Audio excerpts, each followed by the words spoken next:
வணக்கம். தமிழ் சினிமா மட்டும் இல்ல, தென்னிந்திய சினிமா மட்டும் இல்ல, இந்திய சினிமாவே எதிர்பார்த்து கொண்டிருந்த ஒரு படம் கூலி.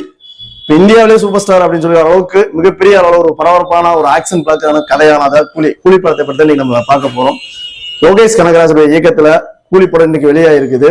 பல திரையரங்குல உலக நாடு, ஆயிரக்கணக்கான திரையரங்குல உலக நாடு முழுவதும் பரபரப்பா ஓடிக்கிட்டு இருக்குது. இப்ப சொல்ல போனா பெரிய பெரிய நகரங்கள்ல 4 நாளைக்கு கூட டிக்கெட் இல்லை அப்படிங்கிற அளவுக்கு போயிருக்கோம். இந்த கதையில யார் பாத்தீங்கன்னா ரஜினிகாந்த், சத்யராஜ், உபேந்திரா, நாகார்ஜுனா, சோபின், பல நட்சத்திரங்கள், தென்னிந்திய நட்சத்திரங்கள் எல்லாமே நடிச்சிருக்காங்க. Lokesh Kanagaraj direction super star ரஜினிகாந்தோடைய இதுதான். அதை பத்தி தான் நம்ம பார்க்க போறோம் படத்துக்குள்ள.